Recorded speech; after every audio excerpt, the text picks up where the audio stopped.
नमस्कार दोस्तों, मैं विक्रम सिंह स्वागत करता हूं मेरे YouTube चैनल इनक्रेडिबल इंडिया पर, जहां हम विगत वर्षों में पूछे गए सामान्य अध्ययन के प्रश्नों का विस्तृत रूप से चर्चा करते हुए उनका हल करेंगे तथा उन प्रश्नों से संबंधित अगर हाल फिलहाल में कोई भी घटना या किसी तरह की चर्चा हुआ है तो उनको भी सम्मिलित करते हुए आगे बढ़ेंगे ताकि इसका फ़ायदा हमें आगामी परीक्षाओं में मिल सके।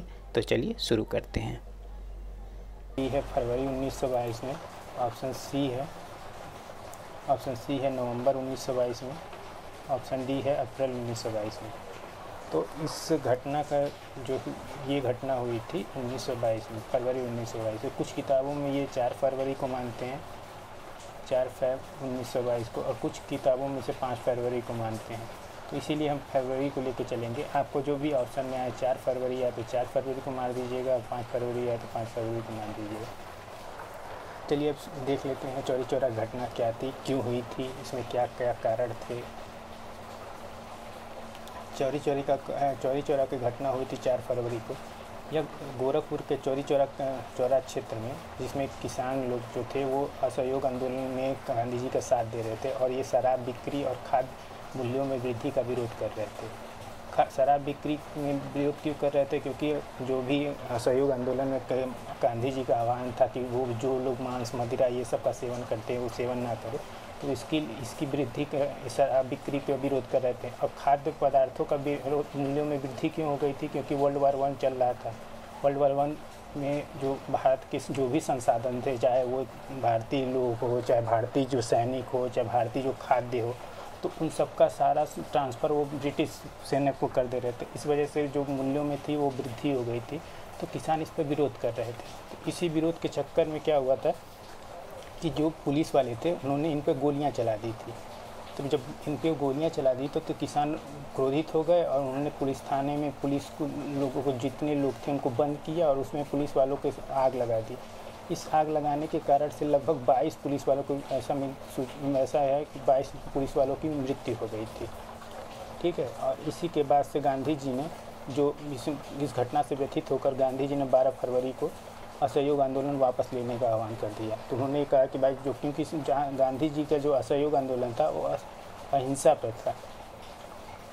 ठीक है। तो उन्होंने अहिंसा को उनका कहा था कि जो भी इस घटना में कोई भी हिंसा नहीं होना चाहिए, जबकि उन्होंने 22 पुलिस वालों को जला दिया। इससे अहिंसा से वो व्यथित हो गए और उन्हें असहयोग आंदोलन वापस ले लिया। और 16 फरवरी के दिन पे आईएनसी की जो बारदौली की बैठक हुई थी उसमें असहयोग आंदोलन वापस लेने का प्रस्ताव भी पास हो गया था। ये क्वेश्चन भी पूछा जाता है कि किस बैठक में असहयोग आंदोलन को वापस लेने का प्रस्ताव हुआ था। तो ये बारदौली की बैठक में हुआ था। ये कब हुआ था? 16 फरवरी 1922 में। ठीक है। और 10 मार्च को गांधी जी को अंग्रेज़ों ने गिरफ्तार कर लिया और 6 साल की उनको सज़ा हुई। चूँकि ये जो 22 पुलिस वाले मारे गए थे, इनकी एवज में इसके लिए गांधी जी ने अपने ऊपर ये कह दिया कि मेरी वजह से हुआ था और इनको 6 साल की सज़ा हुई। लेकिन 6 साल की सज़ा तो हुई थी, लेकिन गांधी जी को स्वास्थ्य कारणों की वजह से उनके 2 साल में ही रिहा कर दिया गया था। ठीक है। 2 साल में जेल से रिहा कर दिया गया था। और जेल से रिहा ये 1924 में रिहा हो गया। ठीक है। अब 1924 में एक और घटना हुई थी। 1924 में क्या हुआ था? जो बेलग्राम का अधिवेशन हुआ था। ठीक है। बेलग्राम का, तो उसमें गांधी जी अध्यक्ष बने थे और ये अध्यक्ष गांधी जी बने थे। ठीक है। और ये एकमात्र ऐसा अधिवेशन था जिसमें कांग्रेस का अधिवेशन जिसमें गांधी जी अध्यक्ष बने थे। तो ये क्वेश्चन आता है कि कौन से एक अधिवेशन में गांधी जी अध्यक्ष बने थे? वो था बेलगाम का अधिवेशन। ठीक है। अब आ जाते हैं अगला। अभी हाल में ही चौरी चौरा जो कांड हुआ था उसका नाम में परिवर्तन करके चौरी चौरा क्रांति कर दिया गया है। तो ये क्वेश्चन अभी हाल में हुआ है, तो ये करंट अफेयर में पूछ सकता है कि चौरी चौरा का जो कांड था उसका नाम बदल के क्या किया गया? तो चौरी चौरा क्रांति कर दिया गया है। और साथ में जो काकोरी ट्रेन लूट कांड हुआ था उसका नाम अब काकोरी ट्रेन एक्शन कर दिया गया है। ये भी क्वेश्चन अभी हाल फिलहाल में हुआ, तो ये भी क्वेश्चन पूछ सकता है। अब काकोरी कांड क्या था? काकोरी कांड कब हुआ था? काकोरी कांड जब हुआ, ये 9 अगस्त ये हुआ था। काकोरी कांड 9 अगस्त 1925 के दिन। ठीक है। सहारनपुर से लखनऊ जाने वाली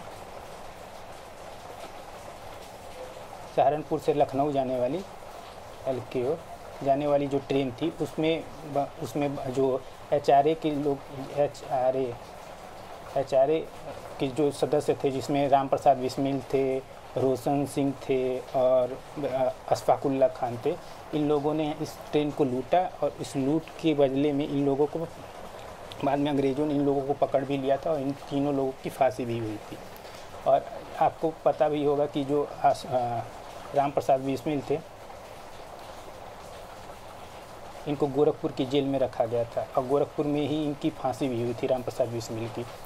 और राम प्रसाद बिस्मिल की एक चीज़ और, वो हमेशा एक शेर गाते थे जिसका वो कहते थे, सरफरोशों की तमन्ना अब हमारे दिल में है। लेकिन ये इनका शेर नहीं है जो हमेशा पूछ सरफरोशों की तमन्ना, ये इनका शेर नहीं है, बल्कि ये लेखक जो इस सरफरोशी की तमन्ना के लेखक कौन से थे? अजीमावादी। ये क्वेश्चन भी पूछ चुका है कि सरफरोशी की तमन्ना के लेखक कौन थे? तो ये थे अजीमावादी। अजीमावादी, ठीक है, ये थे इनका ये शेर है सरफरोशी की तमन्ना। अब असहयोग, जो ये चौरी चौरा कांड तो लास्ट था असहयोग आंदोलन का। अब देखते हैं असहयोग आंदोलन क्या था, इसकी शुरुआत कैसे हुई थी, इसके पीछे का कारण क्या था और असहयोग आंदोलन में गांधी जी ने क्या आह्वान किया था।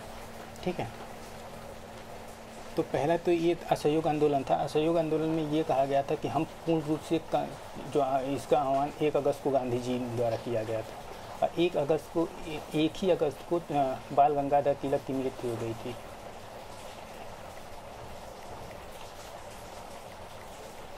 तिलक, ठीक है, तिलक की मृत्यु हो गई थी। तो इसीलिए ये क्वेश्चन भी पूछता है कि कौन सा ऐसा कद्दावर गरम दल का नेता था जिसने असहयोग आंदोलन में भाग नहीं लिया था। वो थे बाल गंगाधर तिलक।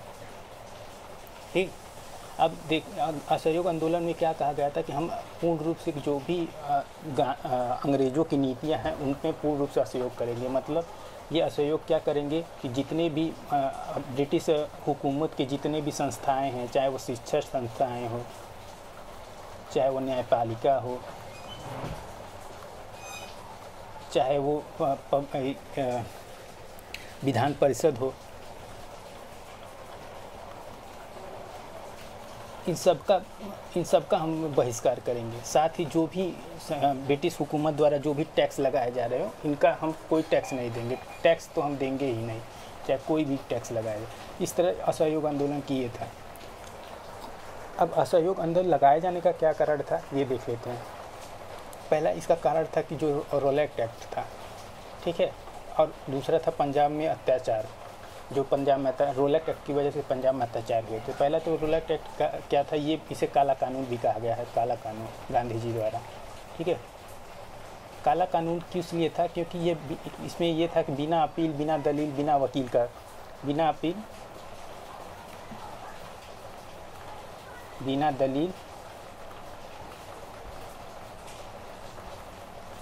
और बिना वकील का, इसमें ये एक्ट क्यों लाया गया था? क्योंकि उस पहला तो ये लगभग 1917 के आसपास में, 1917 में जो एक क्रांति हुई थी, कौन सी क्रांति हुई थी? रूस की क्रांति हुई थी। रूस की क्रांति हुई थी, इसमें जो वहाँ की रसिया के जो जार शाही थे, उनको वहाँ की जनता ने मतलब उनको मृत मार के उसकी जगह पे अपने जो वहाँ का कहते हैं साम्यवादी सोच को लेके आए थे, जिसके तहत उन्होंने वहाँ के जो जार शाही थे उनको मार दिया था। मतलब अपने किसानों ने संगठन बना के एक बृहद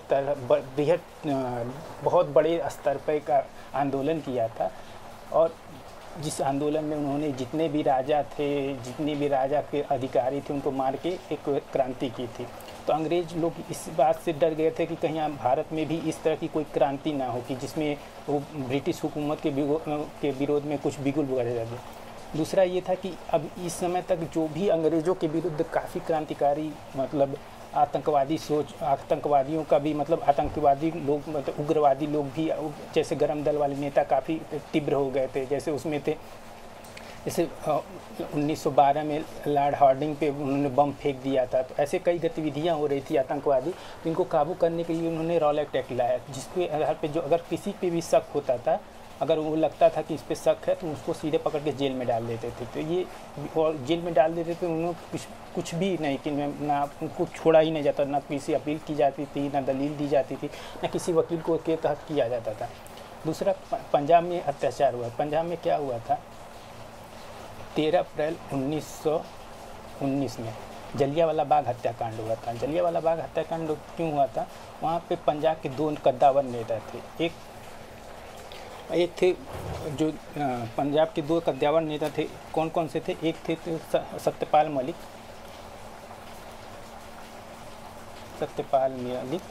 ठीक है, और दूसरे थे किचलू। इन दोनों लोगों को इन्होंने इस कानून के तहत इनको जेल में डाल दिया था, इन दोनों को जेल में डाल दिया था। तो इनकी रिहाई के लिए उन्होंने बैसाखी के दिन 13 अप्रैल को जलियांवाला बाग में एक शांति के लिए, मतलब शांति अहिंसात्मक एक उन्होंने जनसभा को बुलाया था। इस जनसभा पर जो वहाँ का जो जनरल था माइकल, उस जनरल का क्या नाम था? उस माइकल ओडायर शायद उसका नाम था। जनरल का नाम नहीं, उस पंजाब का गवर्नर था। ये बात या कन्फ्यूजन वाली रहती है। जो पंजाब का गवर्नर था उस समय, पंजाब का गवर्नर, ठीक है, गवर्नर कौन था? माइकल ओडायर,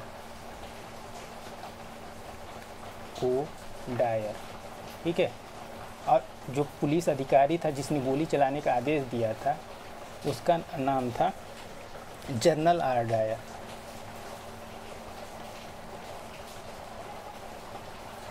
ठीक है। तो ये हमेशा ये कन्फ्यूजन रहता है कि किसने गोली चलाया था और कौन गवर्नर था। तो गवर्नर जनरल ओ डायर था और जिसने गोली चलाई थी वो जनरल आर डायर था, ठीक है। इसने गोली चला दी थी जिसमें लगभग 20 लोग, लगभग सैकड़ों लोग की मृत्यु हो गई थी। तो एक पहला रीज़न तो ये था कि इसके लिए असहयोग आंदोलन, गांधी जी ने इसके लिए कि उनको न्याय मिल सके, इसके लिए। दूसरा, युद्धकालीन ब्रिटिश वादों का झूठा साबित किया।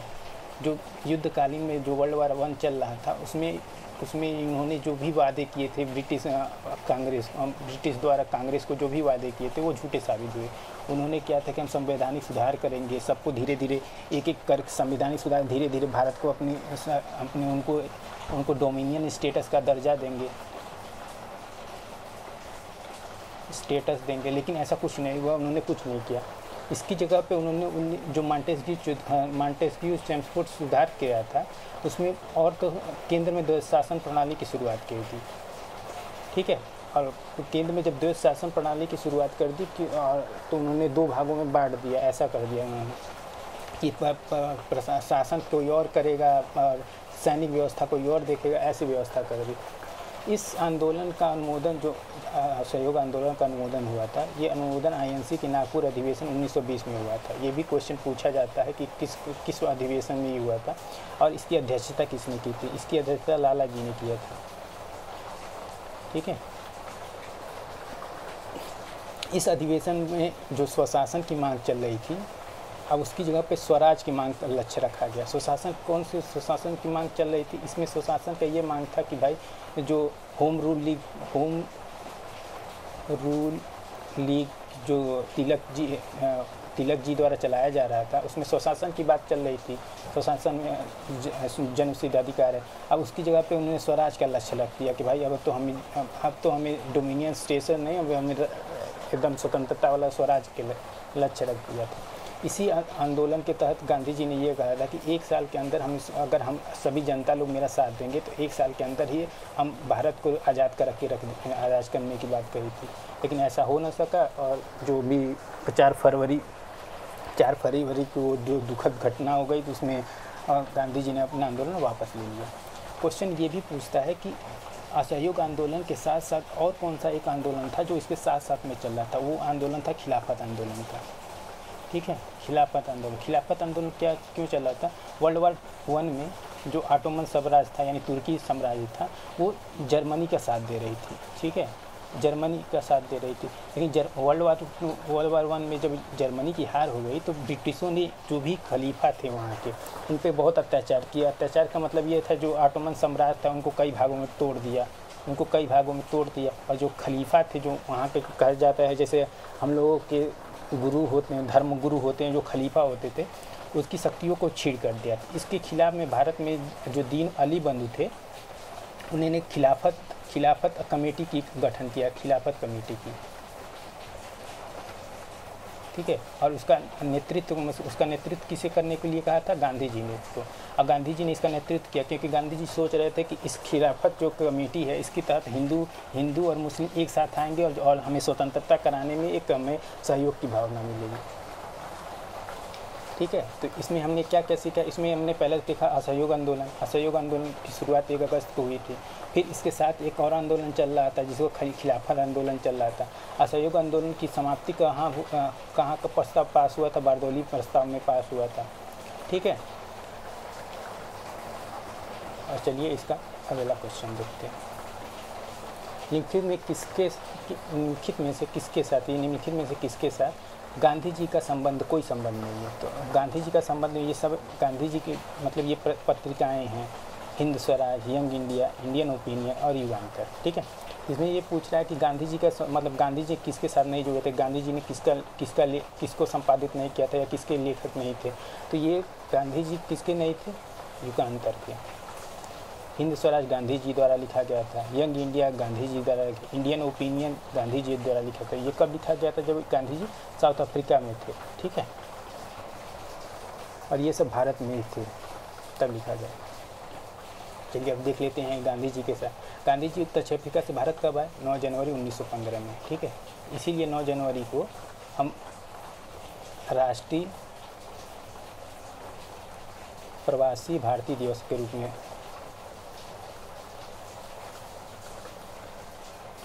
ठीक है, दिवस के रूप में मनाते हैं, ठीक है। और इनके जो गांधी जी द्वारा जो कुछ पत्रिकाएं, प्रमुख पत्रिकाएं का संपादन किया गया था, उनका क्या नाम है? एक तो इन्होंने किया था हिंद स्वराज, ठीक है, तो ये तो हिंद स्वराज का किया ही था। फिर यंग इंडिया का किया था, इंडियन ओपिनियन का किया था। इंडियन ओपिनियन के जैसा मैंने पहले ही बता दिया कि ये भारत में नहीं थे, जब ये साउथ अफ्रीका में थे तभी इनका इंडियन ओपिनियन का प्रकाशन किया था। इन्होंने हरिजन नाम की पत्रिका का संपादन किया था। हरिजन नाम की पत्रिका का संपादन उन्होंने कब किया था? 1932 में। 1932 में कब किया था? जब इन्होंने येरावड़ा जेल में थे, येरावड़ा जेल में। और उन्होंने उसी समय अंबेडकर जी के साथ पूना पैक्ट साइन किया था, ठीक है। पूना पैक्ट में अंबेडकर के साथ किया था। और गांधी जी की ओर से किसने साइन किया था? मदन मोहन मालवीय, ट्रिपल एम, इन्होंने उस पर साइन किया था और अंबेडकर जी ने साइन किया था पूना पैक्ट। इन्होंने अखिल भारतीय हरिजन महासभा का भी गठन किया था, ये भी 1932 में ही किया था, इसका भी गठन उन्होंने किया था।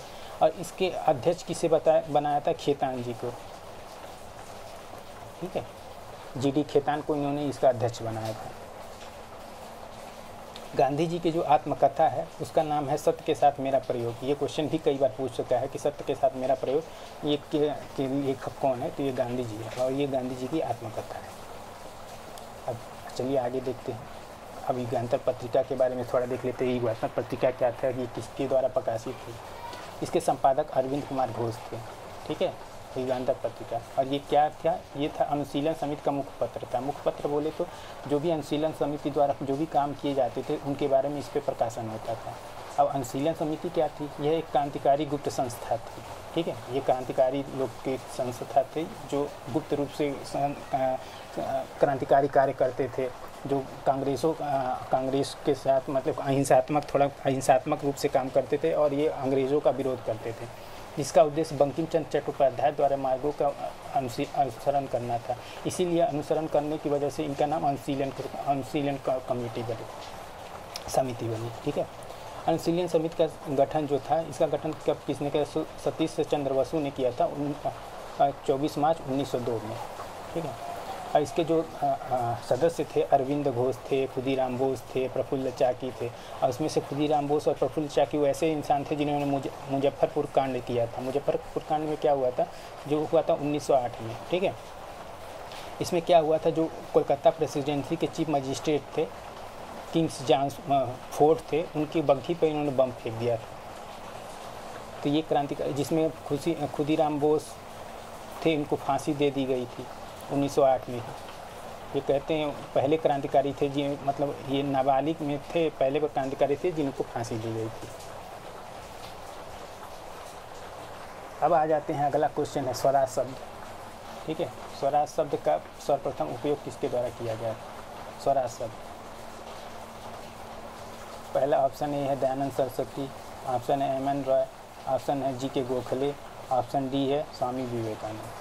तो इसका सही ऑप्शन है दयानंद सरस्वती।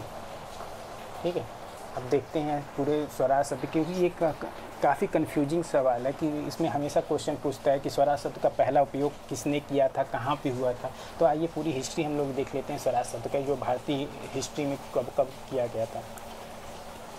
स्वराज शब्द का सबसे पहला प्रयोग किया गया था दयानंद सरस्वती द्वारा। इन्होंने अपने भाषण में कहा था कि सबसे पहले कहा था कि स्वराज शब्द है, स्वराज का मतलब होता है हमारा राज। ठीक है, किसी देश पे हमारा राज, इसका मतलब पहला प्रयोग इन्होंने दयानंद सरस्वती में किया था। फिर अगला 1906 में आईएनसी के कोलकाता अधिवेशन में, ये हमेशा पूछा, आईएनसी के कोलकाता अधिवेशन में जिसके अध्यक्ष दादा भाई नौरोजी थे। ठीक है, इसके अध्यक्ष इन्होंने पहली बार स्वराज शब्द का आईएनसी में प्रयोग किया था। मतलब कांग्रेस के किसी भी अधिवेशन में सर्वप्रथम अगर किसी ने स्वराज शब्द का प्रयोग किया था तो दादा भाई नौरोजी थे। ठीक है, और उनके द्वारा ही प्रयोग किया था कांग्रेस के किसी भी अधिवेशन में। इससे पहले कभी स्वराज शब्द का प्रयोग नहीं किया। अगर यह पूछे कि स्वराज शब्द का पहला प्रयोग किसने किया था तो दयानंद सरस्वती। और आईएनसी के किसी भी अधिवेशन में सबसे पहले किसने स्वराज का प्रयोग किया था तो वो थे दादा भाई नौरोजी। ठीक है, फिर 1906 के बाद 1916 में आ जाइए, उसमें आईएनसी की लखनऊ अधिवेशन हुआ था। ठीक है, जिसके अध्यक्ष ए.सी. मजूमदार थे। ए.सी. मजूमदार थे। यहाँ पे तिलक जी ने कहा था कि स्वराज मेरा जन्मसिद्ध अधिकार है और मैं इसे लेकर रहूँगा। ये इनका जो कोट है ये हमेशा पूछा भी जाता है पर क्वेश्चनों में कि ये किसने कहा था, ये किस अधिवेशन में कहा था, लखनऊ अधिवेशन में कहा था, कब कहा था? 1916 के लखनऊ अधिवेशन में। ठीक, तो ये तीसरा हो गया। चौथा क्या हो गया? 1 जनवरी 1923 को स्वराज पार्टी का गठन हुआ था। स्वराज पार्टी का गठन क्या हुआ था? कांग्रेस के कद्दावर नेता थे जो मोतीलाल नेहरू थे और थे सी.आर. दास, जिन्हें दीनबंधु के नाम से भी जाना जाता है। ठीक है, इन्होंने कांग्रेस से अलग होकर एक अपनी पार्टी, खुद की पार्टी बनाई थी, स्वराज पार्टी। इस पार्टी का काम था कि भाई जो चीज़ कांग्रेस विधान परिषदों में नहीं जा रही है, विधान परिषदों में घुस के उनका प्रचार प्रसार नहीं कर रही है, उनका विरोध नहीं कर रही है अंग्रेज़ों का, और कांग्रेस की चीज़ों का प्रचार प्रसार नहीं कर रही है, और विधान परिषदों में कांग्रेस की जितनी भी नीतियाँ बन रही हैं उनका विरोध करना। ये इनका काम ये था कि विधान परिषदों में, ठीक, परिषदों में जो भी लोग चुन के आते हैं, जो मतलब भारतीयों को भेजना, और जो भी कांग्रेस की जो अधिवेशनों में जो भी उनकी बातें उनको विधान परिषदों में पहुंचाना, तथा जो भी अंग्रेज़ों की जो भी नीतियां हैं उनका विरोध करना। ठीक है, इसके ये पूछता है इसका अध्यक्ष कौन था? इसके अध्यक्ष सी.आर. दास थे, तथा सचिव के रूप में कौन थे? एम.एल. नेहरू थे। अब देख लेते हैं अगला। इससे बाद में आईएनसी के 1929 का अधिवेशन, ये काफ़ी इम्पोर्टेंट है। ये लाहौर का अधिवेशन हुआ था, 29 में लाहौर का अधिवेशन हुआ था। इसके अध्यक्ष मोतीलाल नेहरू थे, और पहली बार उन्होंने पूर्ण स्वराज की बात कही थी। जो पूर्ण स्वराज की बात कही गई थी सबसे पहले, तो 1929 में हुआ था। और इसी अधिवेशन में 26 जनवरी को भारत का स्वतंत्रता दिवस मनाया गया था। तो ये कहा गया था आज से हर 26 जनवरी के दिन हम भारत के स्वतंत्र, इसी के दिन पूर्ण स्वतंत्रता का बात कही गई थी, और इसी को पूर्ण स्वतंत्रता दिवस घोषित किया गया था। आगे चल के 26 जनवरी 1950 को भारत का संविधान लागू हुआ था, इसी दिन 26 जनवरी के दिन। ठीक है, अब देख लेते हैं जो ऑप्शन में है कि दयानंद सरस्वती कौन थे, एम.एन. रॉय थे, इनका हिस्ट्री में क्या योगदान है। तो दयानंद सरस्वती के बारे में देख लेते। इनका नाम मूल शंकर था। ठीक है, इनका बचपन का नाम मूल शंकर था। ये इन्होंने आर्य समाज के बारे में पूछता है। आर्य समाज की स्थापना कहाँ की थी, कब की थी? तो आर्य समाज की जो स्थापना हुई थी ये हुई थी 1875 में, और बम्बई में हुई थी।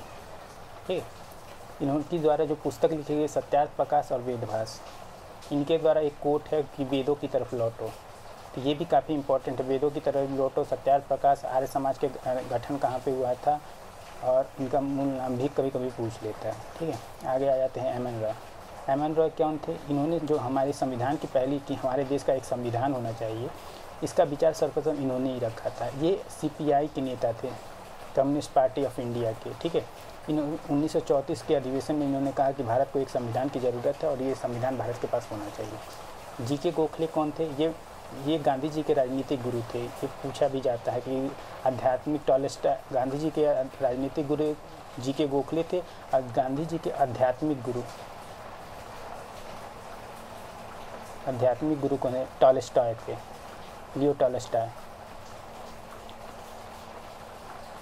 ठीक, लियो टॉलस्टॉय इनके आध्यात्मिक गुरु थे। और GK गोखले द्वारा ही 1905 में सर्वेंट सोसाइटी ऑफ इंडिया की गठन किया गया था। लेकिन इसका गठन तो इनको GK गोखले द्वारा किया गया था, लेकिन कभी भी Gandhi ji servant society of India के मेंबर नहीं रहे थे। ये क्वेश्चन पूछ चुका है कि सर्वेंट सोसाइटी ऑफ इंडिया के मेंबर नहीं थे, तो इसमें गांधी जी इसके मेंबर नहीं थे। भले ही GK गोखले इनके गुरु थे, लेकिन उन्होंने कभी सर्वेंट सोसाइटी ऑफ इंडिया से नहीं जुड़े। और स्वामी विवेकानंद के बारे में देख लेते हैं। स्वामी विवेकानंद कौन थे? इनके बचपन का नाम नरेंद्रनाथ दत्ता था। ठीक है, जबकि इनको विवेकानंद की उपाधि किसने दी थी? अजीत सिंह खत्री द्वारा दिया गया था इनको विवेकानंद की उपाधि। राष्ट्रीय युवा दिवस इनके जन्म दिवस के ऊपर पूछा जाता है, 12 जनवरी। ठीक है, राष्ट्रीय युवा दिवस के रूप में मनाया जाता है। रामकृष्ण परमहंस की इन्होंने स्वामी विवेकानंद के द्वारा ही रामकृष्ण परमहंस मिशन की शुरुआत की थी। रामकृष्ण परमहंस कौन थे? इनके गुरु थे। ठीक है, रामकृष्ण परमहंस इनके गुरु थे और इनके द्वारा ही रामकृष्ण परमहंस मिशन की शुरुआत की गई थी, जिसकी शुरुआत 1 मई 1897 में की गई थी। ठीक है, अब 1 मई की एक और विश्व मजदूर दिवस के रूप में भी मनाया जाता है। ठीक है, 1 मई को किस रूप में मनाया जाता है? विश्व मजदूर दिवस को। राष्ट्रीय युवा दिवस किस में मनाया जाता है? कि उस दिन स्वामी विवेकानंद का जन्म हुआ था। 1883 के शिकागो विश्व धर्म संसद में इन्होंने भाषण दिया था। कब दिया था? 1883 में। ये भी क्वेश्चन आता था कि कब दिया था शिकागो, मतलब शिकागो इन्होंने किया था कनाडा में। ठीक,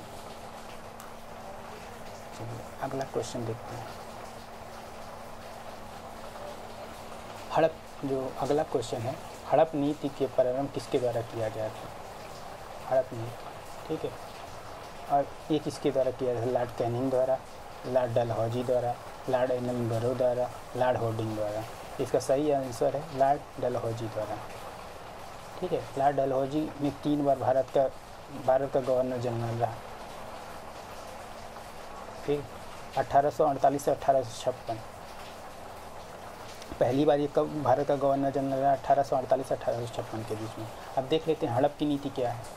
हड़प की नीति ये है कि पैतृक वारिस न होने पर, अगर मान लीजिए किसी राजा के पैतृक वारिस नहीं है, मतलब उसका खुद का बच्चा नहीं है, तो उसके जो राज्य की सर्वोच्चता है कंपनी के द्वारा अपने अधीनस्थ क्षेत्रों में ब्रिटिश साम्राज्य में मिलाने की नीति थी। ये क्या था कि अगर मान लीजिए किसी राजा के पास कोई संतान नहीं होती है, तो वो जो उसका साम्राज्य होता था वो ब्रिटिश साम्राज्य के अंदर अधीन हो जाता था। ये एक तरह से ब्रिटिश साम्राज्य को बढ़ाने की उनका तरीका था कि जिसके तहत ब्रिटिश साम्राज्य में आ जाते थे। अगर मान लीजिए राजा ने कोई दत्तक पुत्र भी अपने गोद ले लिया है, तो भी उसे शासन का अधिकार नहीं होता था, तो उसे केवल उसकी जगह पे पेंशन दे दिया जाता था। जैसे नाना साहब थे, वो गोद लिए थे, वो सतारा के।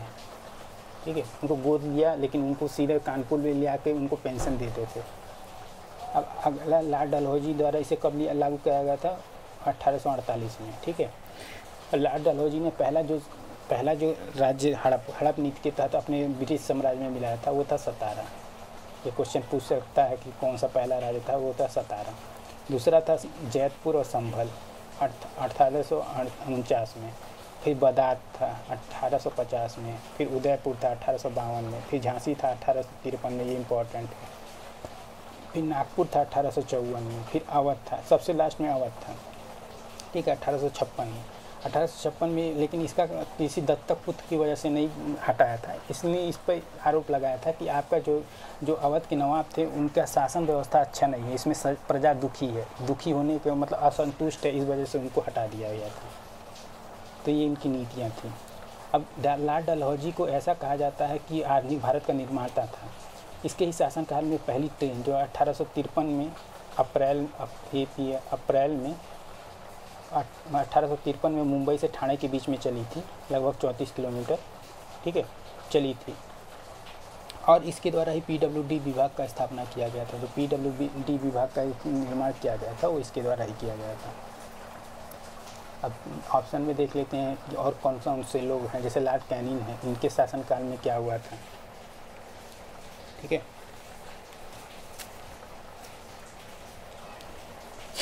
चलिए, ये पहले वायसराय थे। लॉर्ड कैनिंग जो थे वो पहले वायसराय थे, क्योंकि 1857 की जो क्रांति हुई थी इसी के शासनकाल में हुई थी। तो ये पहले वायसराय थे तथा जो आखिरी भारत के गवर्नर जनरल थे। अगर ये क्वेश्चन में पूछे भारत के आखिरी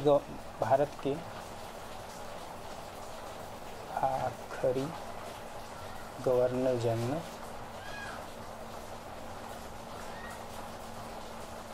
कौन थे, तो ये थे लॉर्ड कैनिंग, ठीक है। और पहले वायसराय कौन थे, लॉर्ड कैनिंग, ठीक है। इनके द्वारा विधवा पुनर्विवाह अधिनियम 1856 लागू किया गया था। इसमें सबसे बड़ा योगदान किसका था, ईश्वरचंद्र विद्यासागर का।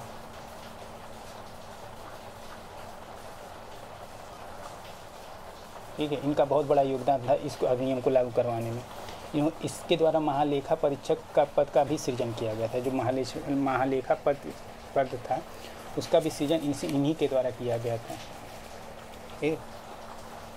फिर लॉर्ड डलहौजी के बारे में तो जान ही गया। अब लॉर्ड होल्डिंग थे, ठीक है, इनके बारे में। लॉर्ड होल्डिंग के शासनकाल में जो 1911 का बंगाल एकीकरण हुआ था, 1911 में लॉर्ड होल्डिंग के ही शासनकाल में हुआ था। और 1911 में ही कोलकाता से दिल्ली राजधानी का भी परिवर्तन किया गया था, मतलब शिफ्ट किया गया था, ठीक है। और 1911 का जो अधिवेशन हुआ था कलकत्ता में, जिसके अध्यक्ष पंडित विशन नारायण दत्त थे, में पहली बार जनगण मन गाया था। ये क्वेश्चन पूछ चुका है कि कब जनगण मन पहली बार गाया गया था, तो 1911 के अधिवेशन में, ठीक है। और 1912 में ही इस पर रासबिहारी घोष द्वारा इस पर बम फेंका गया था। अब अगला क्वेश्चन है, इनके द्वारा अस्थायी बंदोबस्त किया गया, किनके साथ अस्थायी बंदोबस्त, जो अस्थायी बंदोबस्त था वो किनके साथ किया गया? किसानों के साथ। जो ब्रिटिश हुकूमत थी उन किसानों के साथ मतलब किया गया था, या ग्रामीण समुदाय के साथ किया गया था, या जमींदारों के साथ किया गया था, या मुकद्दम के साथ किया गया था, ठीक है। तो ये अस्थायी बंदोबस्त जो हुआ था यह ब्रिटिश हुकूमत और जमींदारों के मध्य समझौते के तहत हुआ था। अब देख लेते हैं कि अस्थायी बंदोबस्त क्या था। अस्थायी बंदोबस्त को जमींदारी प्रथा भी कहते हैं। अस्थायी बंदोबस्त तो नाम है ही, ऐसे सूर्यास्त का नियम भी कहते हैं। सूर्यास्त का नियम क्यों कहते हैं? क्योंकि इसमें अंग्रेज़ों द्वारा कर जमा करने की एक अंतिम तिथि निर्धारित कर दी जाती थी, और उस तिथि के सूर्यास्त से पहले अगर उन्होंने कर जमा कर दिया तो उनकी जमींदारी प्रथा रहती थी। अगर नहीं किया तो इस जमींदारी को ख़त्म कर देते थे, उस जमींदारी को ख़त्म कर देते थे, उसकी जगह पे किसी और का चुनाव कर देते थे। जो कहता था कि मैं जमींदारी बनूंगा, मैं जमींदारी करूंगा, उसको जमींदारी हटा देते थे। इसलिए इसे सूर्यास्त का नियम भी कहते हैं, ठीक। अस्थायी क्यों कहते हैं? क्योंकि अस्थायी बंदोबस्त कहते हैं क्योंकि इसमें जो कर लगता था, कर की दर को इसने अस्थायी कर दिया था, मतलब एक फिक्स कर दिया था कि इतना ही, चाहे उपजा हो चाहे ना उपजा हो, आपको इतना कर देना ही पड़ेगा, ठीक है। इसकी शुरुआत 1790 में लॉर्ड कॉर्नवालिस द्वारा किया गया था, ठीक है। लॉर्ड कॉर्नवालिस द्वारा जमींदारी प्रथा के रूप में किया था, और इस शुरुआत में इसे कितने वर्ष के लिए किया गया था? 5 वर्ष के लिए, ट्रायल बेस पे किया गया था। 5 वर्ष के लिए हम जमींदारी प्रथा की शुरुआत करेंगे इसकी। और इस जो प्रथा थी, इसकी प्रथा की शुरुआत सिफारिश किसने की थी? जॉन शोर ने किया था। जॉन शोर ने क्यों क्या किया था? उनका मानना था कि जो ब्रिटिश सरकार है, जो ब्रिटिश मतलब जो भी है गवर्नमेंट है, वो भारत पे राज करने के लिए आई है, न कि वो यहाँ पे कर बिटोरने के लिए, ये करने के लिए, उनका मानना था कि हम व्यापार करेंगे, शासन करेंगे, शासन के तहत जितने भी धन के अर्जित करेंगे, न कि हम जाके वहाँ से कर इकट्ठा करें। तो उन्होंने एक ऐसी व्यवस्था की गई थी जिसके तहत हम जो मिडिल मैन थे, जमींदारों से हमें उनके जो शासन, उनके अधीन जो ज़मीन थे उन पर कर इकट्ठा करने का था, तो वो लगा दिया था कि आप इकट्ठा करिए और हमें ला के दीजिए। ठीक है, इस व्यवस्था के अंदर का जो भूमि का स्वामी होता था वो EIC वाले नहीं होते थे इनके, बल्कि वो जमींदार होंगे। यानी जो भी ज़मीन होगा उसके मालिक कौन होगा, ये जमींदार होंगे, न कि EIC होगा। इसे EIC से केवल क्या मतलब होता था कि हमें बस कर चाहिए, जितना हमें ज़मीन है इसका इतना 1/33% हमें कर चाहिए, तो कर चाहिए, चाहे आप कोई भी, चाहे जमींदार कोई भी हो। इसके बाद 1793 में लॉर्ड कॉर्नवालिस द्वारा ही इसे स्थायी बंदोबस्त में बदल दिया गया। जो जमींदारी प्रथा के रूप में शुरू हुए थे 1790 में, 5 साल के लिए तो लागू हुआ था पहले शुरुआती में, लेकिन इसे इतना लाभ हुआ कि उसने 1793 में इसे स्थायी परिवर्तित कर दिया कि भाई अब तुम्हें इतना ही, ये स्थायी हो गया। ठीक है, अब स्थायी बंदोबस्त की विशेषताएं क्या थी, क्या उसकी मीन बातें थी, उसके बारे में देख लेते हैं।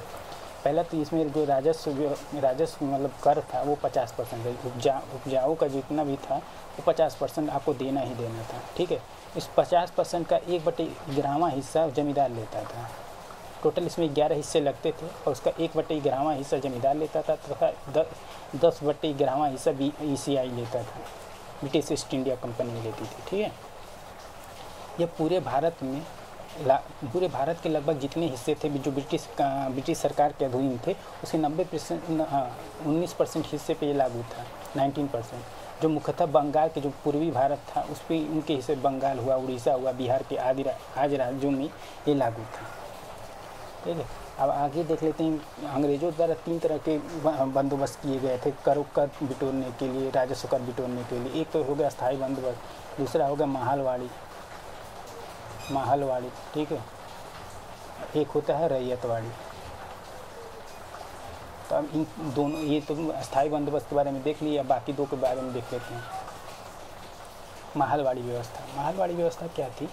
ये एक तरह की, ये भी एक कर, राजस्व कर बटोरने की व्यवस्था थी। महल का अर्थ होता है गांव। ठीक है, इसमें जैसे उसमें जमींदार ग्रहण करते थे ऐसी व्यवस्था नहीं थी। इसमें पूरा गांव को ही एक मतलब ऐसे ट्रीट किया जाता था कि आप, ये पूरा गांव है, इसकी इतनी ज़मीन है और इस ज़मीन का इतना कर हुआ, तो ये पूरा गांव इतना कर, जितना उसने ब्रिटिश सरकार द्वारा जितना उस बोल दिया कि इतना % कर देने हैं, 30% देना है, 40% कर देना है, तो पूरा गांव मिलकर उस कर को इकट्ठा करता था, उस कर को ले जाके अंग्रेज़ों को जमा करता था। ठीक है, इस प्रणाली में भूमि पर के टैक्स पर पूरा गांव एकत्रित करता था, कर को एकत्रित करता था और कर को ले जाकर देता था। इस व्यवस्था की शुरुआत हार्ट मैकेंजी ने किया था। हार्ट मैकेंजी ने 1792 में किया था। ठीक है, और जबकि इसके विलियम बेंटिक थे, इनके द्वारा इसे संस्थागत कर दिया गया था।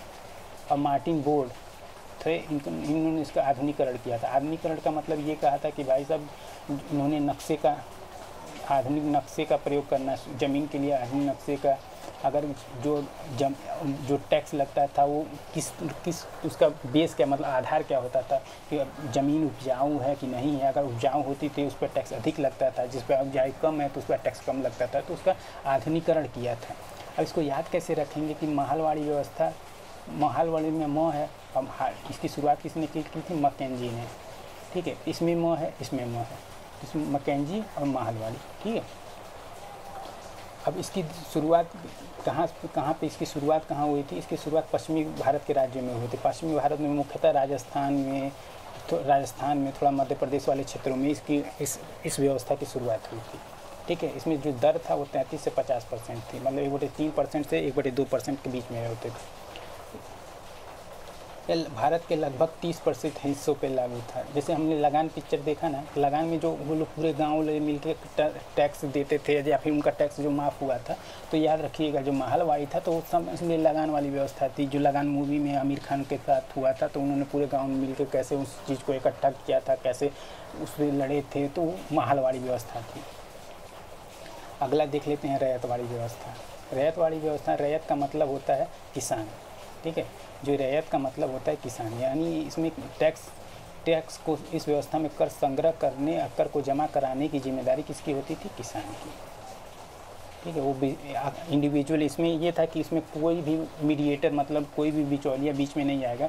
जितना भी किसान की जितना भी उपजाएगा उतना और जितना उत्पादन करेगा, ठीक है, उस उत्पादन को ब्रिटिश द्वारा जितना हुकूमत द्वारा ब्रिटिश जितना भी टैक्स लगाया गया होगा उस टैक्स का जितना परसेंट उसने बोला वो किसान खुद ले जाके जमा कर देगा, या ऐसी, ठीक है। इसका प्रारंभ 1792 ईस्वी में कर्नल रीड द्वारा किया गया था। और कहाँ पे किया गया था? मद्रास के 12 महल क्षेत्र में।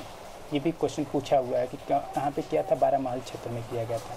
बाद में थॉमस मुनरो द्वारा इसे पूरे मद्रास प्रांत में लागू कर दिया गया था, ठीक है। अब इसको याद करने के लिए क्या है? रैयत, र है, और कर्नल रीड, ठीक है, रीड। इसमें भी आ रहा है, इसमें भी रहा है, तो इसको याद कर लेंगे। कर्नल रीड द्वारा रैयतवाड़ी व्यवस्था, र से रीड, र से कर्नल, रैयत, ठीक है। इसको लगभग भारत के 51% हिस्सों में लागू किया गया था। और उत्पादन का जो परसेंटेज था उसमें कर कितना लगता था? 33%, ठीक। और अभी एक बात याद कर लीजिए कि जो माहल वाली व्यवस्था थी, माहल, इसको किसने चालू कराया था? हार्ट मैकेंजी, मौसे मैकेंजी, ठीक है। और रैयतवाड़ी, इसको किसने किया था? रीड, ठीक। इसमें ये भारत के कितने परसेंट हिस्सों पे था? ये 30%, ये लगभग 51% हिस्सों पे था। और जो स्थायी बंदोबस्त था इसको किसने का? कॉर्नवालिस द्वारा। इसमें कितने लगा था? ये लगभग 19% हिस्से पे था, ठीक। तो ये एक ट्रिक हो गया कि छोटे से ट्रिक हो गया, इसमें आप देख लीजिएगा। अगला क्वेश्चन है कि 1943 के भारतीय राष्ट्रीय सेना INA का गठबंधन कहाँ हुआ था? Option A Japan, option B Singapore, option C Singapore Germany, option D Myanmar. तो इसका गठबंधन हुआ था सिंगापुर में, ठीक है। अब देख लेते हैं INA क्या था। INA का गठन 4 जुलाई 1943 को रास बिहारी बोस द्वारा कैप्टन मोहन सिंह के साथ मिलकर इन्होंने सिंगापुर में इसका गठन किया था। अब रास बिहारी बोस वही थे जिन्होंने लॉर्ड हार्डिंग के ऊपर बम फेंका था। बम फेंकने के बाद ये भाग गए थे, देश छोड़ दिया था इन्होंने। पहले अफ़गानिस्तान में गए, अफ़गानिस्तान के बाद फिर वो धीरे धीरे जर्मनी पहुँचे, जर्मनी से फिर सिंगापुर पहुँचे। तो ऐसे करके वो सिंगापुर गए, फिर जापान में इन्होंने जापान भी पहुँचे थे। फिर इन्होंने सिंगापुर में जो कैप्टन मोहन सिंह थे इनसे साथ मिलकर उन्होंने INA का गठन किया था। नेताजी सुभाष चंद्र बोस, फिर नेताजी बाद में नेताजी इनसे कैप्टन मोहन सिंह से नेताजी सुभाष चंद्र बोस मिले। और उनसे मिलने के बाद उन्होंने जो INA का गठन हुआ था उसका नाम ही आज़ाद हिंद फौज कर दिया था। इसका भी 4 जुलाई को ही गठन हुआ था, ठीक है। आज़ाद हिंद फौज की जो टुकड़ी थी उसमें 4 बटालियन थी, ठीक है। इनमें 4 बटालियन थी। पहली बटालियन इसमें कौन सा था? गांधी जी थे। दूसरा बटालियन का नाम था, उन्होंने नाम रखा था नेहरू। तीसरे बटालियन का नाम आज़ाद रखा था। और चौथा बटालियन था उसका झांसी नाम रखा था। झांसी का इस बटालियन का नेतृत्व महिलाओं ने किया था। ये क्वेश्चन भी पूछा गया है कि जो आज़ाद हिंद फौज की जो महिला बटालियन थी उसका क्या नाम था? उसका नाम था झांसी, तथा जिसकी अगुआ कौन थी? लक्ष्मी, ठीक है। तो आप इस बात से आए कि झांसी की रानी कौन थी? लक्ष्मीबाई। किस चीज़ से याद रखिएगा आप लोग, ठीक है। अब नेताजी के बारे में देख लेते हैं। नेताजी की आत्मकथा क्या थी? उनका नाम था इंडियन स्ट्रगल। ये क्वेश्चन भी पूछा गया है कि इंडियन स्ट्रगल किनके द्वारा लिखा गया था? नेताजी सुभाष चंद्र बोस द्वारा, ठीक है। इन्होंने INC, ये पहले ऐसे भारतीय थे जिन्होंने लगातार 2 INC की अधिवेशनों के अध्यक्ष के रूप में चुना गया था। INC का जो 1938 का हरिपुरा अधिवेशन हुआ था और INC का 1939 का जो त्रिपुरी सम्मेलन हुआ था, इस सम्मेलन में के अध्यक्ष चुने गए थे। लेकिन इस सम्मेलन में गांधी जी की तरफ से पट्टाभी सीतारामैया गांधी जी के द्वारा, ठीक है, गांधी जी की वजह से पट्टाभी सीतारामैया उठे थे, ठीक है। इनको इन्होंने हरा दिया था, जिसकी वजह से गांधी जी और इनके बीच में थोड़ा मतभेद, मतलब विचारों का मतभेद हो गया था। और उन्होंने 1939 में ही इन्होंने कांग्रेस को छोड़ दिया। और कांग्रेस को छोड़ के 1939 में उन्होंने फॉरवर्ड ब्लॉक की स्थापना कर दी। यही फॉरवर्ड ब्लॉक की स्थापना करके बाद में वो सिंगापुर गए, जहाँ पे उन्होंने आज़ाद हिंद फौज की स्थापना की। अगला क्वेश्चन है 1907 के सूरत अधिवेशन में आईएनसी का विभाजन हुआ था, उसका क्या प्रमुख कारण था? कि मान लो 1907 में जो आईएनसी का विभाजन हो गया था, तो उसका प्रमुख कारण क्या था? तो पहला कारण क्या ये था कि ऑप्शन ए में लॉर्ड मिंटो द्वारा भारतीय राजनीति में संप्रदाय का परिचय, यानी उन्होंने जो कम्युनल अवार्ड दिया था उसकी वजह से क्या ये हुआ था? ऑप्शन बी, अंग्रेज़ों से बातचीत करने के लिए नरमपंथी की क्षमता पर विश्वास नहीं रह गया था। जो नरमपंथी दल थे, जो विभाजन हुआ था, तो वो 2 भागों में विभाजन हो गया था। एक तो हो गए थे नरमपंथी और एक हो गए थे गरम दल और एक हो गया नरम दल। ठीक है, तो ये बोल रहा है कि अंग्रेज़ों से बातचीत करने में नरमपंथी की क्षमता पे विश्वास नहीं रह गया था। तीसरा है मुस्लिम लीग की स्थापना। मुस्लिम लीग की स्थापना कब हुई थी? 1906 में हुई थी। ठीक है, ढाका में। ठीक, ऑप्शन डी है अरविंद घोष का आईएनसी का अध्यक्ष चुने जाने में असफल होने के कारण क्या हुआ था? तो हमारा इसका सही ऑप्शन है ऑप्शन बी, कि उनका जो गरम दल वाले थे उनका मानना था कि भाई जो भी नरमपंथी या नरम दल के नेता हैं वो अंग्रेज़ों से बातचीत करने में असफल हो रहे हैं, और तथा अपनी जो भी मान्यताएं, जो भी उनका जो मांगे हैं उनको मनवाने में अंग्रेज़ों से वो विफल हो रहे थे। ठीक, अब ये हम देख लेते हैं इसकी हिस्ट्री के बारे में, थोड़ा देख लेते हैं बैकग्राउंड क्या था, क्यों वो लोग वैचारिक मतभेद कैसे हो गए।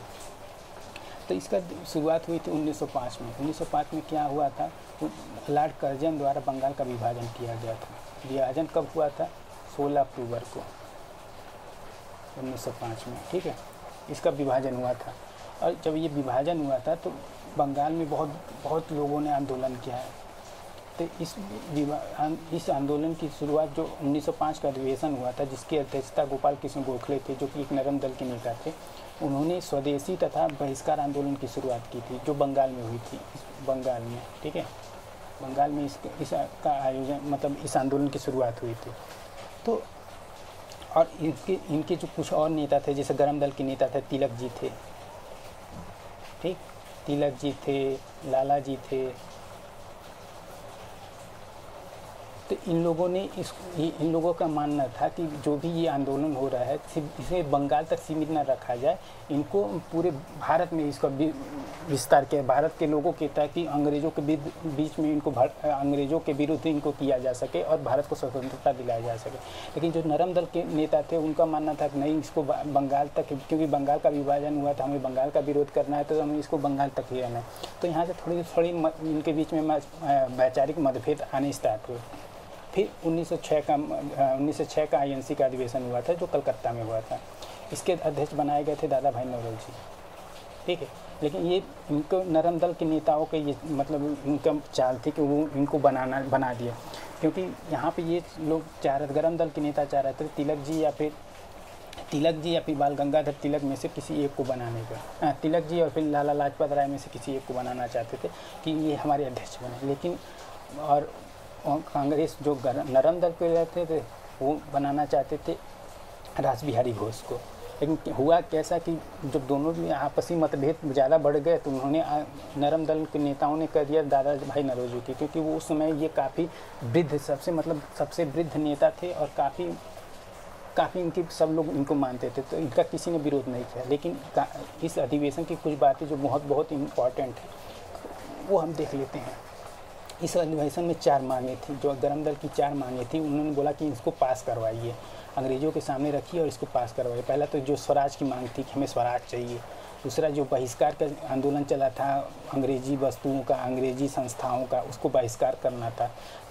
तीसरा था स्वदेशी का, कि हम स्वदेशी, जितने भी हम स्वदेशी अपनाएंगे, स्वदेशी अपने खाने, जो भी हमारी वस्तुएं हैं उनका स्वदेशी उत्पादन होगा, स्वदेशी जो भी हमारे हस्त पे मतलब जो शिल्पें हैं उनको विकास किया जाएगा। और जो इस अधिवेशन 1906 के अधिवेशन का जो सबसे महत्वपूर्ण बात थी वो राष्ट्रीय शिक्षा नीति थी। ये क्वेश्चन पूछ सका है कि भारत की राष्ट्रीय शिक्षा नीति का जो मांग हुई थी वो किस अधिवेशन में हुआ था? ये 1906 के अधिवेशन में हुआ था। ठीक है, तो ये चारों मांगों को पूरा कराना चाहते थे। कौन कराना चाहते थे? गरम दल के नेता।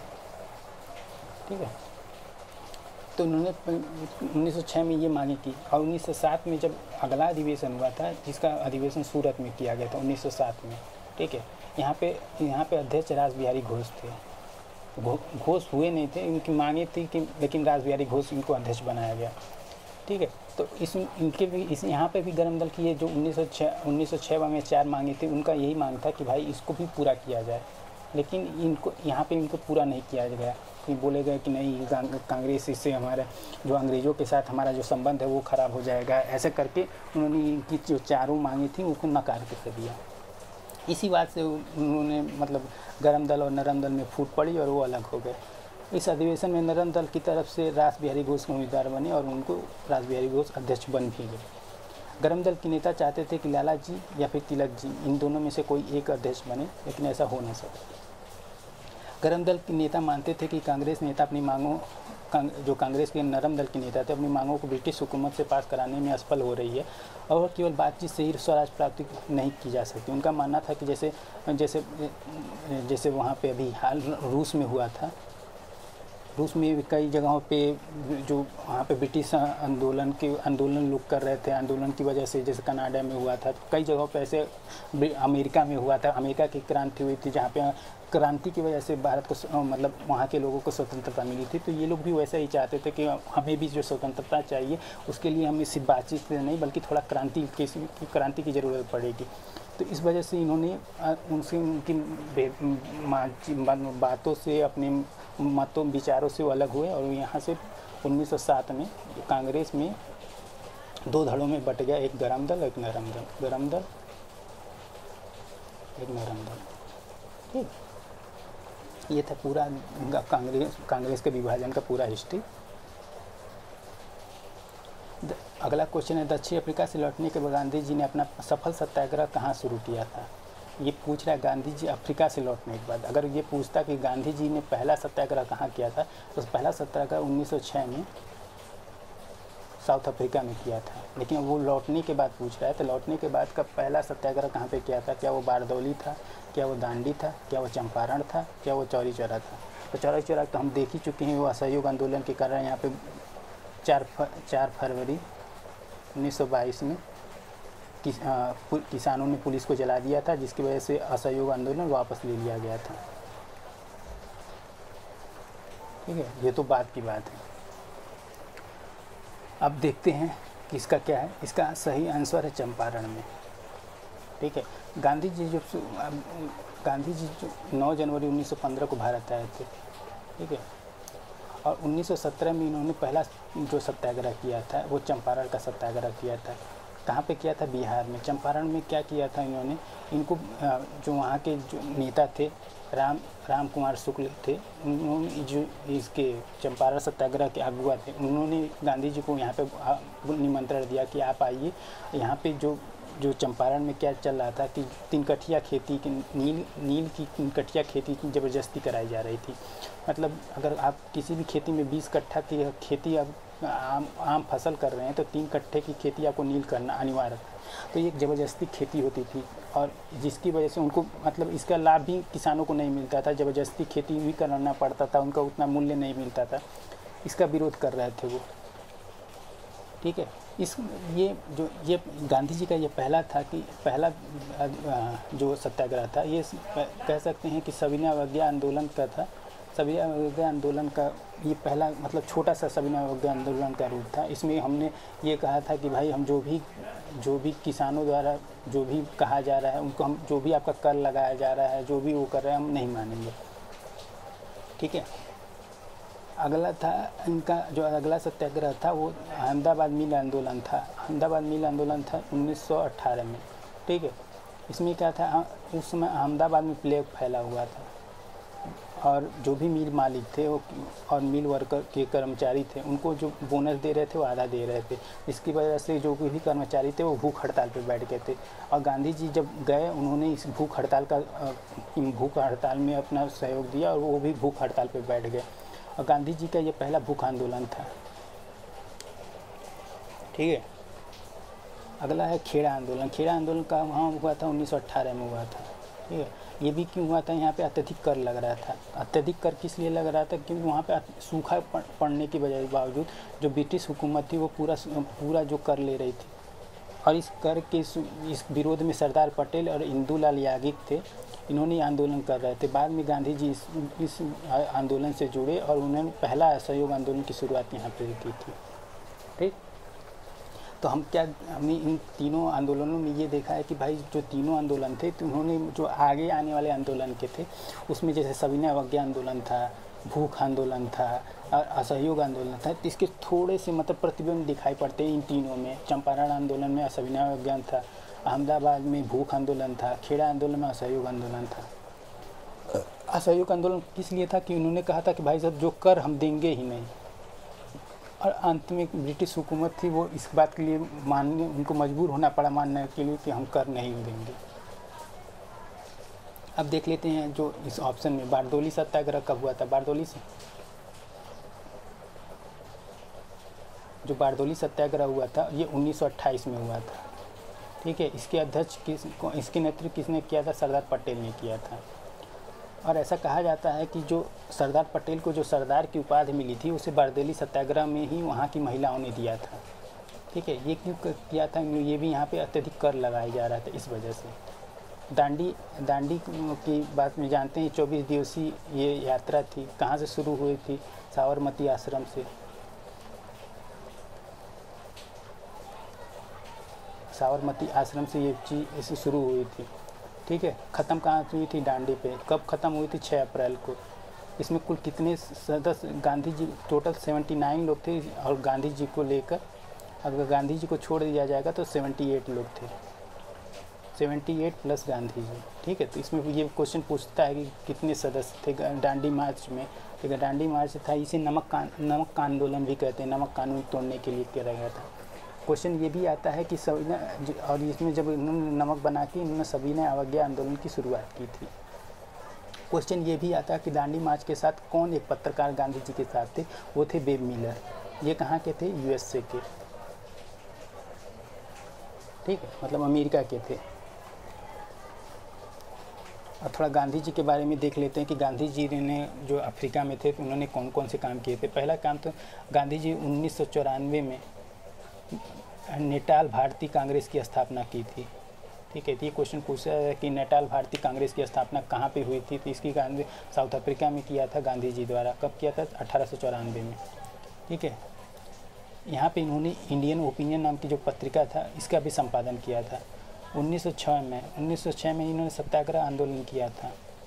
ठीक है, सत्याग्रह आंदोलन क्यों किया था? कि उन्होंने कहा था कि जो भी भारतीय, जो गैर मतलब विदेशी, साउथ अफ्रीका में जो भी भारतीय थे या फिर जो भी विदेशी पाकिस्तानी थे या फिर जो भी विदेशी रहते थे, जो वहाँ के मूल निवासी नहीं थे, उनके लिए उनको एक अपने पास हमेशा एक पंजीकृत पेपर रखना पड़ता था। ये रजिस्ट्रेशन पेपर रखना पड़ता था।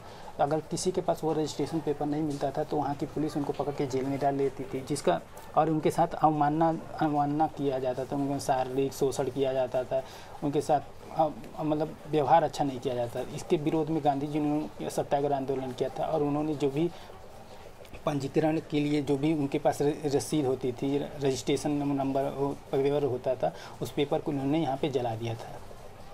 पंजीकरण पेपर था, उसको जला दिया था यहाँ पे। 1906 में टॉलस्टॉय फर्म की स्थापना की थी उन्होंने। ये क्वेश्चन पूछा जाता है कि गांधी जी और टॉलस्टॉय फर्म की स्थापना कहाँ पे की गई थी? तो ये साउथ अफ्रीका में की गई थी। और कब की गई थी? 1909 में। ठीक है, 1913 में इन्होंने पोल टैक्स लगाया था, पोल टैक्स का विरोध किया था। पोल टैक्स का विरोध किया था। क्यों किया था? पोल टैक्स क्या होता था?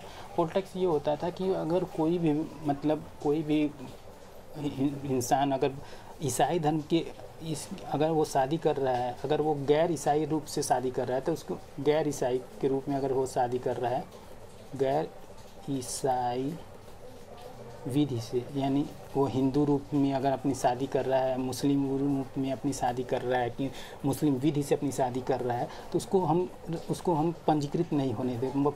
मान्यता नहीं, शादी की मान्यता नहीं मिलती थी। ठीक है, तो इसके विरोध में उन्होंने पोल टैक्स का बहुत बड़ा विरोध किया था, जिसमें पूरे मतलब साउथ अफ्रीका के लोगों ने भी काफ़ी साथ दिया था इसमें। ठीक, अब चलते हैं अगला क्वेश्चन। अगला क्वेश्चन है भारत शिक्षा आयोग का गठन किस मिशन की सिफारिश पर किया गया? Option A Wood dispatch, option B डेलार्म report, option C Hunter commission, option D शिक्षा आयोग।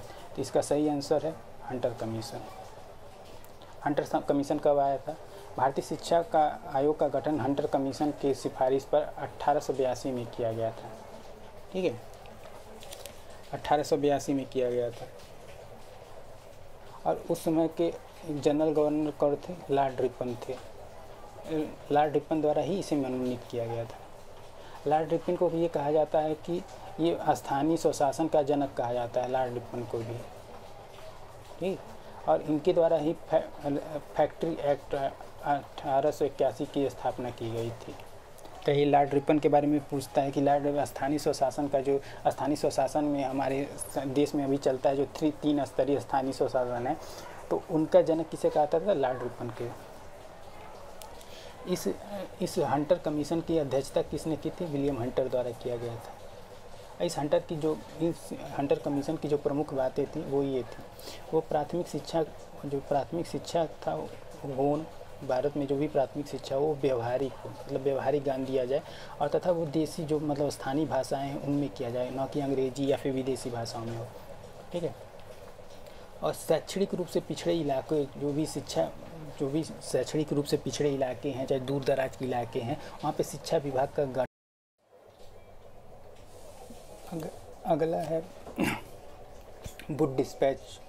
वुड डिस्पैच 1854 ईस्वी में लॉर्ड डलहौजी के शासनकाल में भारत आया था।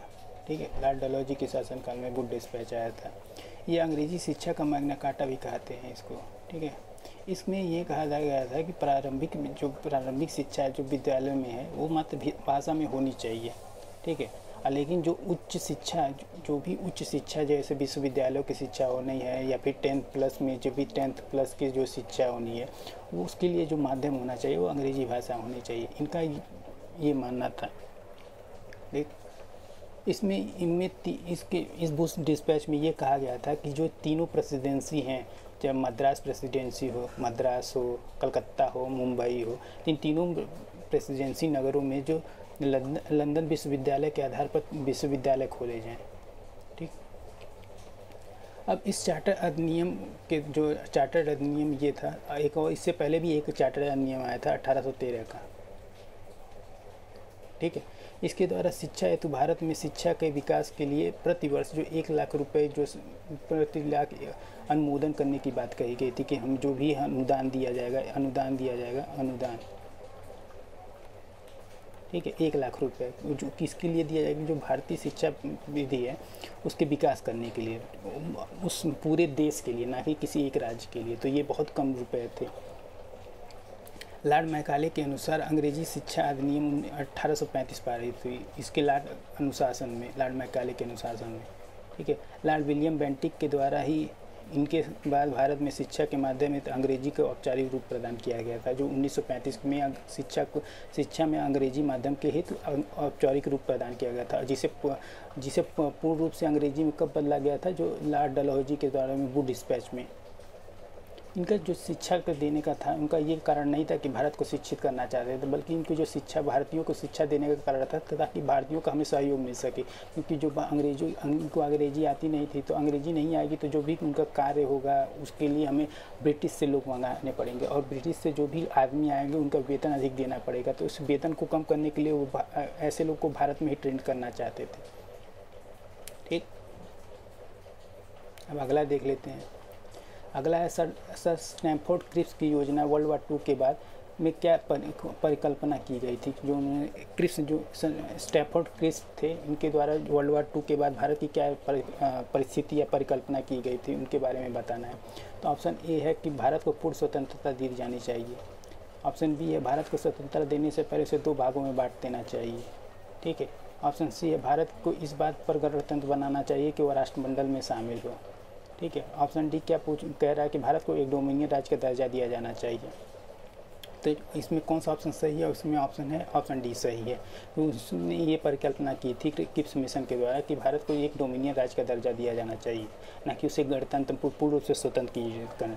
डोमिनियन राज्य किसको कहते हैं? कि एक बड़े राज्य के अधीन अपना राज्य चलाना।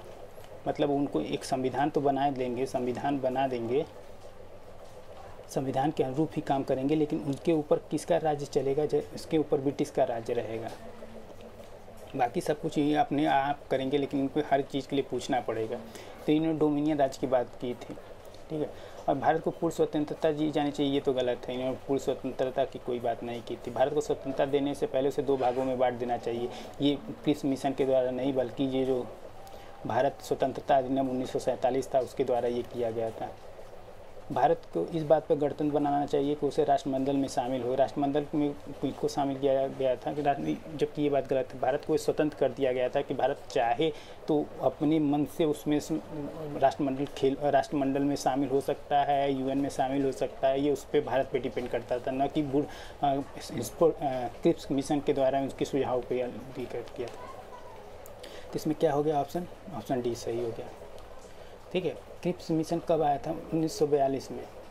ब्रिटिश प्रधानमंत्री विंस्टन चर्चिल ने स्टैफोर्ड क्रिप्स के नेतृत्व में भारत में जो संविधान निर्माण हेतु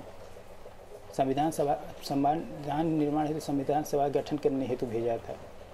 उसमें पीछे भी एक कारण ये था कि जो विंस्टन चर्चिल थे, ब्रिटेन के जो चर्चिल थे, उसमें वर्ल्ड वार 2 में ब्रिटेन की हालत बहुत खस्ता हो गई थी, मतलब बहुत हार की पोजीशन पे पहुंच गए थे। तो और उन पे अन्य देशों, जो मित्र देश थे, जैसे USA था, फ्रांस था, इन पे ये दबाव बनाने लगे थे कि भारत को, अगर ब्रिटेन को अपनी शक्ति बढ़ाना है तो भारत चाहे जो भी कहे उसको मान लीजिए, और उसको भारत से हमें सहायता चाहिए, चाहे वो खाने पीने का राशन का साधन हो, चाहे वो सैनिक की सुविधा हो।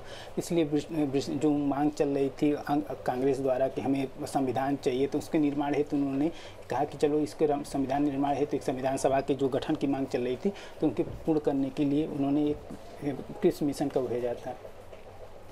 इसने क्या सुझाव दिया था? युद्ध के बाद भारत को डोमिनियन राज्य का दर्जा दिया जाएगा, जैसा कि इसमें कहा गया, ठीक है, ऑप्शन डी, ठीक है। संविधान निर्माण हेतु संविधान निर्मात्री सभा का गठन किया जाएगा, जो कि इनकी मांग थी, ठीक है।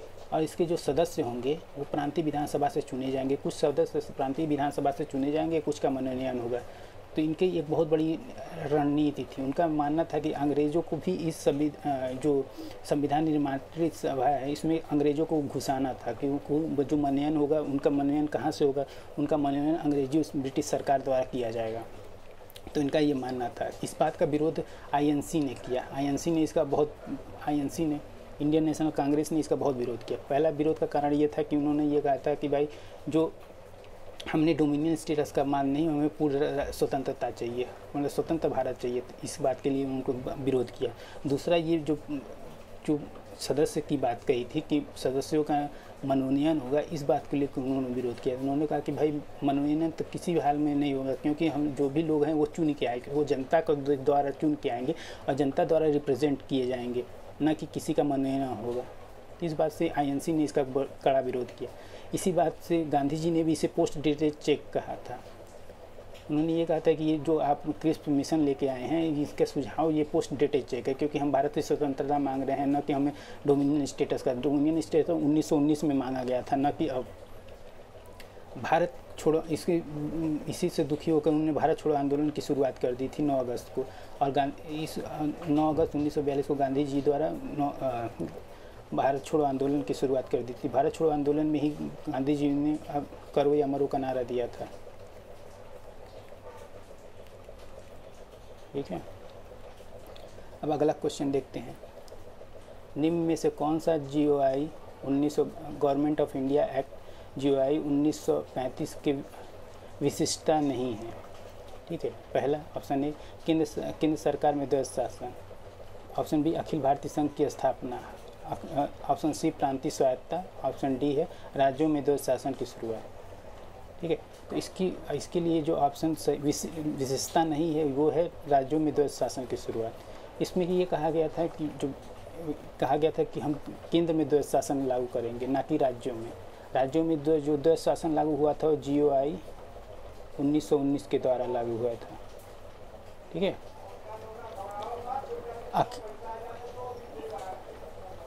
बी, अखिल भारतीय संघ की स्थापना। इसके द्वारा जो GOI 1935 हुआ था, इसके द्वारा ये कहा गया था कि भाई जो संघ, भारत में एक संघ की स्थापना होगी। ठीक है। लेकिन ये संघ कभी बना नहीं, क्यों नहीं बना? क्योंकि जो राजा लोग थे उन्होंने कभी संघ में जाने से मना कर दिया कि वो बोले कि हम स्वतंत्र रहेंगे। इस बात से लेके उन्होंने संघ, जो भारत की परिकल्पना की गई थी भारतीय संघ की, वो खारिज हो गई। ऑप्शन सी प्रांतीय स्वायत्तता, जो राज्यों को प्रांतीय स्वायत्तता दी गई थी, न कि राज्यों में द्वैध शासन लागू किया गया था। तो ऑप्शन डी हमारा गलत है। अब ये देख लेते हैं थोड़ा विस्तार से इसके बारे में। केंद्र में द्वैध शासन प्रणाली शुरू किया गया था, तो केंद्र में द्वैध शासन प्रणाली शुरू किया गया था, ये सही है, ठीक है। प्रांतों में द्वैध शासन व्यवस्था को समाप्त करके राज्यों को पूर्ण स्वायत्तता दी गई थी, द्वैध शासन को समाप्त कर दिया गया। जो इसमें प्रांतों में द्वैध शासन कब लगाया था? GOI 1919 के द्वारा, ठीक है। अखिल भारतीय संघ की स्थापना की गई, ठीक है। अखिल भारतीय संघ की स्थापना की बात कही गई थी इसके द्वारा, लेकिन ये कभी भारतीय संघ कभी बना ही नहीं। भारतीय संघ क्यों नहीं बना? क्योंकि जो राजा थे उन्होंने मना कर दिया था, जो भी थे उन्होंने मना कर दिया। भारत सरकार GOI 1935 के द्वारा हमारे संविधान में का 75% हिस्सा इसी से लिया गया है। तो जो हमारे संविधान को, जो आधुनिक संविधान को देखते हैं, उसका 75% हिस्सा हमारा इसी से लिया गया है, ठीक है। अब GOI को समझने के लिए क्या क्या फॉर्मेशन किया गया था, इसके लिए एक ट्रिक है। इसका ट्रिक है GOI 1935 JPEG format was establish in 1935, ठीक है। JPEG जो हमारा फोटो नहीं होता उसको JPEG फॉर्मेट होता है। तो इसके बारे में क्या है? जे से क्या होता है? जे से होता है जुडिशरी, हमारी न्यायपालिका है, इसके द्वारा स्थापित की गई थी। पी से क्या होगा? Public service commission, public service commission की स्थापना की गई थी GOI 1935 के द्वारा। ई से क्या होता है? इमरजेंसी के जो भी प्रावधान है, आपातकालीन के जो प्रावधान है, वो 1935 से लिए गए थे। जी से क्या हो गया? गवर्नर ऑफिस, जो गवर्नर ऑफिस के प्रावधान किया गया था वो GOI 1935 के लिए। और एफ से क्या हो गया? फेडरल स्ट्रक्चर, या मतलब कि अखिल भारतीय संघ की बात की गई थी। तो ये बात भी हमारे GOI 1935 के तहत की गई थी, ठीक है। तो ये ट्रिक हमेशा याद रखिए, छोटा सा ट्रिक है, बहुत इम्पोर्टेंट है।